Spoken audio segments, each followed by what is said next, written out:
We all know that feeling. It's scary to realize you're running out of gas. And imagine how much scarier it would be to realize you're running out of income in retirement.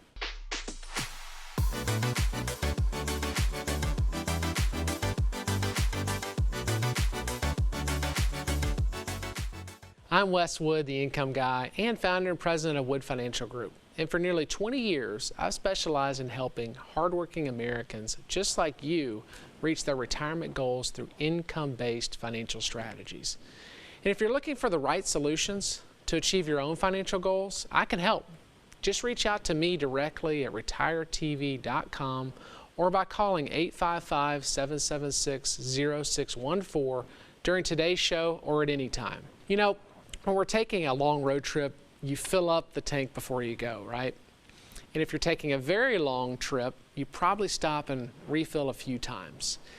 And in the journey of life, retirement is a long trip. But when it comes to financing it, is filling and refilling your tank over and over again really the best approach? And allow me to answer that. The answer is no. A much better approach is to have a financial strategy that allows you to make retirement income a renewable resource. And today we're going to explain exactly how that's done. We're going to cover why staying invested for growth is like burning fossil fuels, and how investing for income gives you a renewable resource strategy, and how a strategy that can protect you in many different ways. And joining me on this week's show again is David Scranton. And David is an investing for income specialist with over 30 years of experience. He's also a best-selling author and a television host. But before we get to Dave, let's talk more about what it means to fill up your tank for retirement and the eventual risk of running out of gas. Obviously, the fuel for retirement, for that retirement trip, is money. And in a sense, you spend most of your working life filling up that tank. You do that by putting money into your 401ks and investing there and taking other steps to save for retirement. And your top priority is to save as much money as you possibly can. In other words, you want to make sure your tank is full by the time you start retirement. And that's really smart, but only up to a certain point. Yes, of course, you should save as much as you possibly can for retirement. And yes, the more you save, the better you're going to be. But no, the idea is not then to just burn away your savings through retirement and hope that you've saved enough and watch it dwindle. If that's your thinking, you're probably putting too much focus on that lump sum and not enough focus on having the right strategy. And as a result, you may want to continue investing mainly for growth stocks and in the mutual funds right up to the day you retire and maybe even past it. But the problem is that with a strategy like that, it's based on the big unknown. And it puts a lot of risk on making one of the most common mistakes retirees make with their money, which is spending down their principal. And that can happen when you have a strategy that isn't generating enough interest and dividends to meet your income needs, or to tackle the major financial challenges that are going to crop up in retirement. Challenges like satisfying required minimum distributions, or dealing with inflation, or covering medical and healthcare costs, which typically increase with age. And how exactly do all these things threaten to drain your tank? And how can you avoid that risk? Well, I'll talk more about that in just a moment with Dave Scranton. And of course, you can reach out to me directly by visiting retiretv.com or by calling 855-776-0614 to receive your free retirement income kit. But right now, let's welcome back David Scranton. He's the founder of Sound Income Strategies and the Retirement Income Store. Dave, thanks again for joining me again. Well, thanks for having me here, Wes, as usual. It's always fun. So you make it sound like growth is the worst thing in the world, right? But growth can't be all that bad. I mean, there's got to be some good to it, right? I mean, growth isn't always a bad thing. Now, when we're talking about investing for income for folks that are getting close to, at, or in retirement, it is important to invest for income. But the time when to really invest for growth is, when you're much younger, when you have time to weather the storms of the market. Like if you're in your 20s, 30s, and 40s, and you're constantly adding to a portfolio through maybe payroll deduction into your 401k or 403b, that's really the time to invest for growth. Because if you've got 25, 30 years or so to break through some of the bad times of the market, then you need to be shifting towards income. So no, growth's not always a bad thing by any stretch of the imagination. Yeah, the dollar cost averaging, as you call it, usually does help on the way in for sure.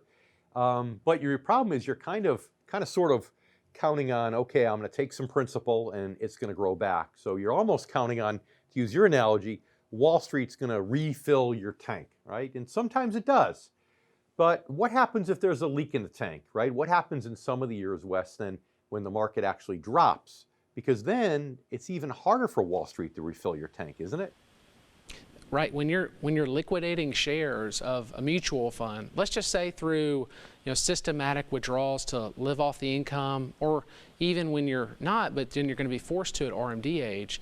If you're liquidating shares of those funds, you're dropping the amount of gas or portfolio or principal of that account in hopes that the stock market is just going to rebound. And it may work once in a while to recoup the losses that you've taken. But imagine if you've got a streak where the market stays flat for many years in a row, or even worse, if there's a down market and you're still taking those systematic withdrawals, you may never recover the lost principal because you're liquidating so many shares when the market was down. Yeah, we had a market drop in 2018. We had one in 2020, right, when COVID hit. And of course, we had those famous 12 to 13 years at the beginning of the century when the market was underwater. Yep.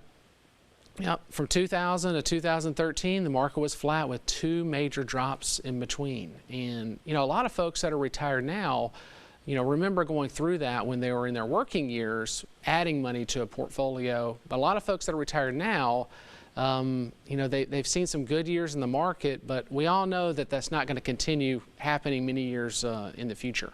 Yeah.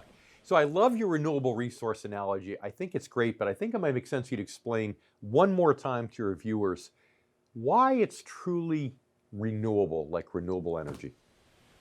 Right. So renewable energy or renewable income in a portfolio is, if you're investing for fixed income, your interest and dividends are fixed, meaning they do not change. They always show up in the portfolio. As a matter of fact, if you look at a brokerage statement that's paying interest and dividends, you can see, hey, here's the estimated annual income that the portfolio is generating.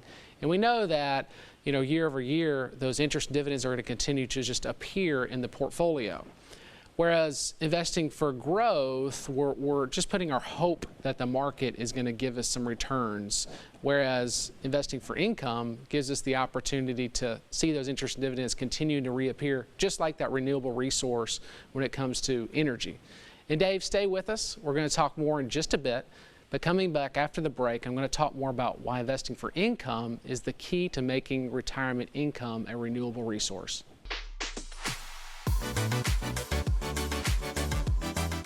A fiduciary is someone legally obligated to act in your best interest. Doctors, lawyers, and some financial advisors are fiduciaries, but not all. When you work with Wes Wood and his team at Wood Financial Group, you are working with fiduciaries. They help clients create customized investment portfolios based off their retirement goals. If you're ready to work with a fiduciary, visit retiretv.com and schedule a free, no-obligation conversation with Wes or a Wood Financial Group advisor. I'm David Scranton. During my career, I found that most baby boomers have done a great job growing their retirement savings, yet many don't know how to convert their savings into steady income. And that is why I built the Retirement Income Store, to help hardworking Americans preserve their assets and establish steady streams of income. If you're 55 or older, please claim our free Retirement Income Kit, chock full of information you need to know to get steady income during your retirement. Call 866-714-7377, online at theretirementinComeStore.com.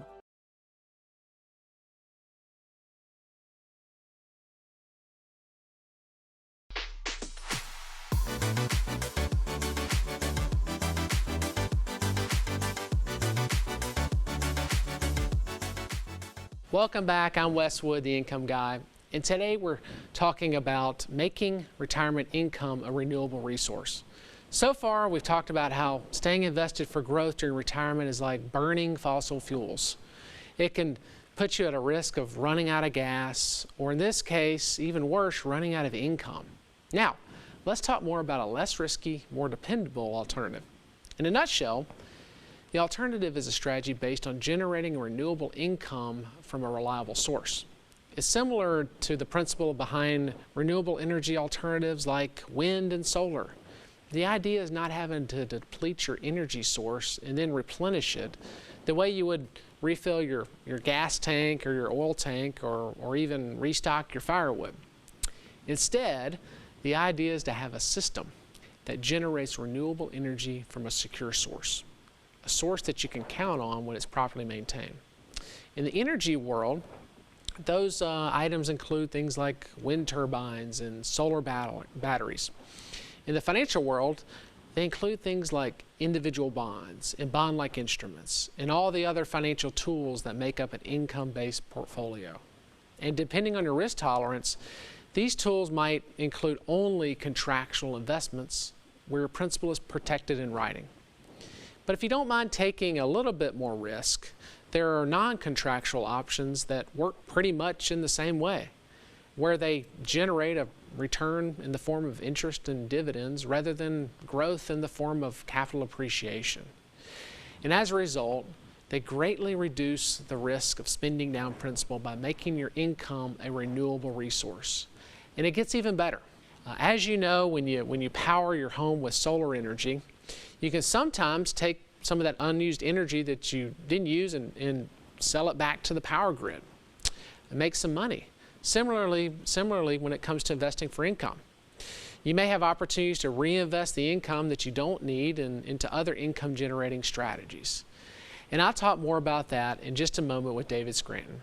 But right now, here's another opportunity to reach out to me directly at retiretv.com or by calling 855-776-0614 right now to receive your free retirement income kit. Now let's welcome back income specialist David Scranton. Hey Wes, you know, it's funny when I hear you talk about investing by contract, even though I'm an income guy just like you, the first thing that always comes to mind is bank CDs, right? But we've got to be careful because bank CDs are FDIC insured, so they're guaranteed against loss no matter what, at least in theory. And whereas most contractual things aren't quite that secure, they are a lot more secure than investing for growth, or, for example, investing for the stock market, even if you're using the stock market as an income tool. So you mind expounding on that for just a moment?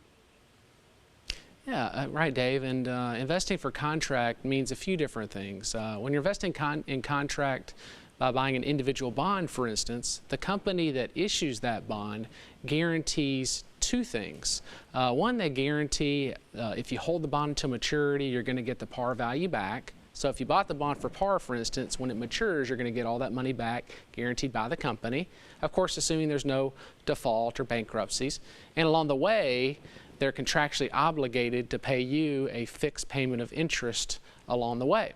So as an example, if a bond pays a certain rate of return that's posted on the bond, you know you're going to get the exact same income for the life of the bond until it matures or gets called. So the company has a contractual obligation to do so. The risk there is, of course, if you have a bankruptcy or default, which is why you need to really stay on top of any kind of investment portfolio. So if you look at a risk scale of 1 to 10, right, where the risk of 1 might be a bank CD, 10 might be a growth stock, investing by contract is going to put you where, in the maybe 2 to 3 range is a general rule? Yeah, 2 to 3 range, and then you can dive a little deeper. So when you're investing for contract, when you're buying a bond, which is technically a loan to a company, you can really dive deep into the companies to find out their financials, their credit rating.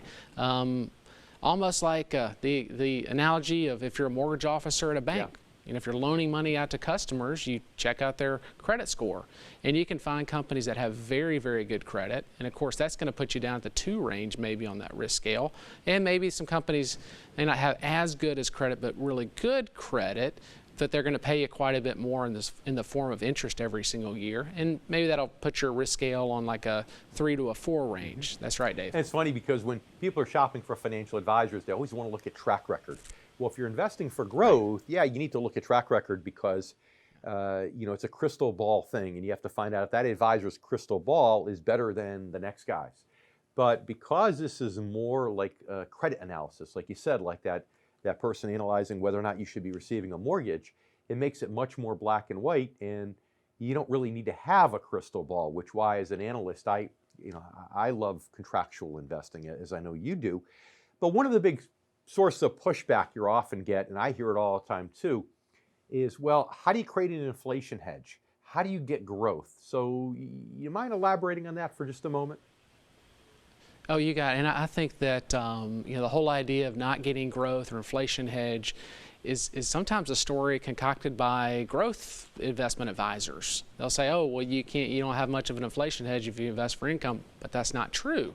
Because think about it, if you're not spending all your interest in dividends, maybe you're just spending a portion of them, well, what you can do is take the difference that's not being spent to buy more in the form of income, therefore organically growing your portfolio through strategic dividend reinvestments. And that's not the only way. There's a lot of other types of income investment types of accounts that you can go into in investments, like BDCs and REITs, that when interest rates go up, you may have the opportunity to receive a higher interest or a dividend check in the form of income, which is also a way to have an inflation hedge. Inflation hedge, sure. So bottom line, how do your viewers know when and if it's the right time to make that shift from growth to income philosophically when it comes to their money? Right. Well, a lot of times it's close to at or in retirement. But some cases they can't afford to take a big drop. Maybe they've kind of hit the number that they need to as far as how much portfolio value that they have. And if they invest for income, they know what kind of income they're going to have and they can live off of that. So they can't afford to take a market drop. Or maybe their risk tolerance is, they don't need to be taking all the risk in the stock market because they're this close to retirement and they need to preserve what they have and invest for income in order to make sure that their income is certain to where they're not worrying about running out of money when they start spending those interest and dividend checks. But hey, Dave, thanks again. And coming up after the break, I'm going to share a fun analogy that nicely illustrates the difference between burning through those savings versus making it a renewable income resource. I'm Wes Wood, the Income Guy. We'll be right back.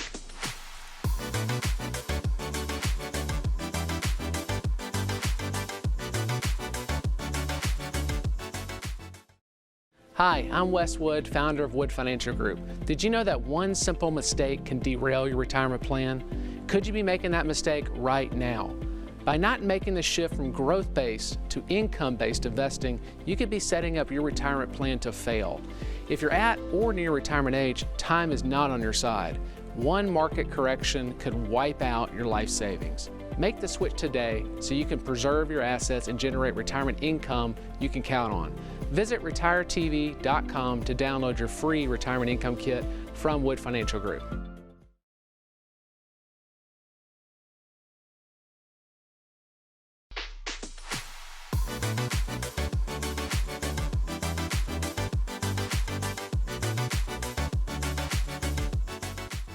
Welcome back. I'm Wes Wood, the Income Guy. Hey, thanks for tuning in. We're looking at how investing for income makes retirement income a renewable resource. And we've covered the strategic differences between investing for growth versus income. Now let's clarify the whole thing with a fun analogy. Let's say you retire at 60 years old and you move to a little house in a new town.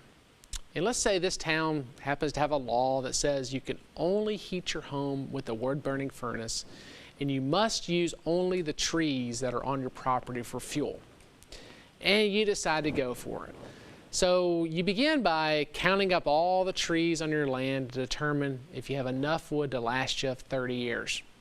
And it looks good. You do some calculations to figure out how much wood you can use every year without running out of wood.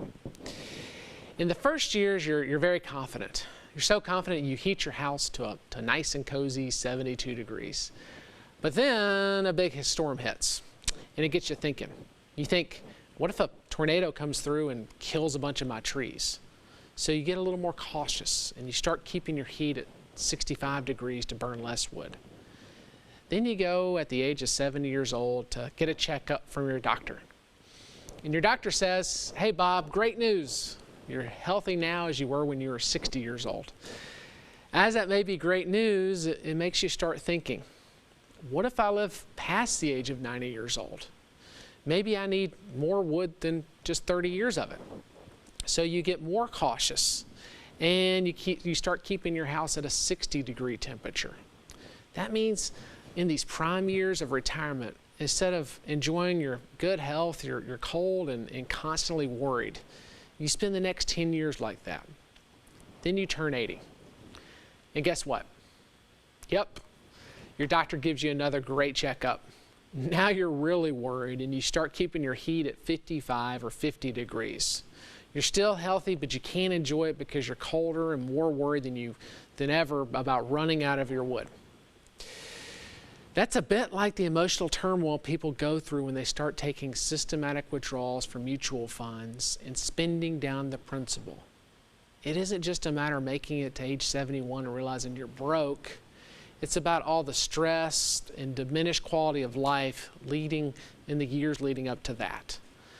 Now imagine if instead of wood, you had a windmill on your roof or solar panels on your home, and they were heating your home with a renewable energy source for all those years. And I'll talk more about that with Dave Scranton in just a moment. But here's another chance. Here's another chance for you to fix these problems and reach out to me directly at retiretv.com or by calling me at 855-776-0614 to receive your free retirement income kit. Now let's welcome back income specialist and founder of the Retirement Income Store, Dave Scranton. Welcome back, Dave.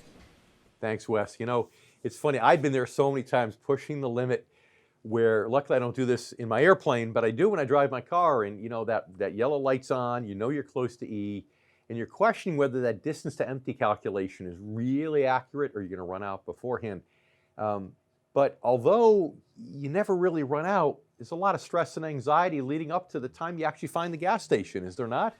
Absolutely. I think we've all done it. Either we've run out of gas before, or we've seen our gas tank get so close to E and we never think we're going to find that gas station. I can't tell you how many countless times I've driven down to Mississippi to visit some family, and I think I can make it to the very next city, and I believe I will. I normally do, but just the anxiety of seeing it go from maybe 20 miles to go, 10 miles to go, all the way down to E, creates a lot of stress and anxiety. And, when you think about that when it comes to investments, when somebody's draining their portfolio and just hoping for Wall Street to refill their portfolio, it's a lot like that gas tank going all the way down to E. Maybe they won't run out of money, but just the fear of potentially running out of money can put a lot of stress and anxiety in those years of retirement that really should be enjoyed without having to really deal with that sort of thing because they're just invested the wrong way. I think you did a great job with that too, with the heating your house based upon the wood, the trees that you have in your yard. That's great. That's the stress and anxiety side. But let's take a minute and let's explore the other side of it, the positive side. The feeling of knowing that you have unlimited gas to fuel the car. You could drive from Nashville to LA and not worry about it. The feeling of knowing you have enough renewable energy coming in every single day to heat your house to whatever level you want. How good does that feel? Well, I've seen it with a lot of clients. I've seen it with so many clients that have a sizable portfolio, and we look at how much interest and dividends that they're generating, like a renewable resource, like having unlimited amounts of trees or having solar panels on the roof, never having to worry about turning down the temperature down to 55 degrees just to conserve the trees and the forest, like I mentioned a minute ago. By having that renewable resource of interest and dividends more than they need, I have a lot of clients that do fun stuff with it. So if you have more income coming in than you're actually going to spend, I have clients that are giving money to their kids. I have some that are funding even 529 programs for their grandchildren. And like I'm going to talk about a show in next couple of weeks here about rewarding yourself in retirement. I even have some clients that buy that 1960 Mustang that they've always cherished to have when they're a child because they know that they have plenty of income coming in to do all those kind of fun things.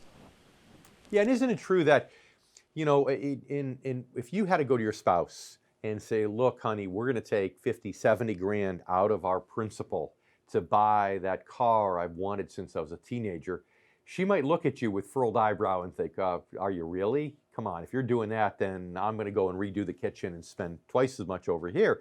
But the reality is, if it's a renewable resource, if it's just taken 1 year's worth of income or 2 years worth of income, that's a much easier conversation, and that's a much easier decision, isn't it? Oh, absolutely. I mean, let's just say you had a mutual fund portfolio that went from $500,000 and grew $250,000. Well, you're not necessarily going to celebrate by liquidating some of those shares to buy that car, that kitchen. And same is true that if it goes from $500,000 down to $250,000, gets cut in half, then you're definitely not going to do that, and you may even cancel some of those things that you plan to do.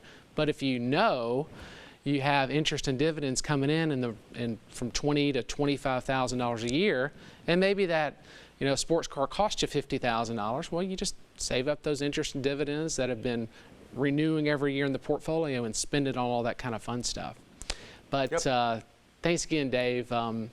I'm Wes Wood, the Income Guy, and thank you for watching. If you have any questions about anything we've covered on today's show, please reach out to me at retiredtv.com or by calling 855-776-0614. Thanks, and we'll see you again next week.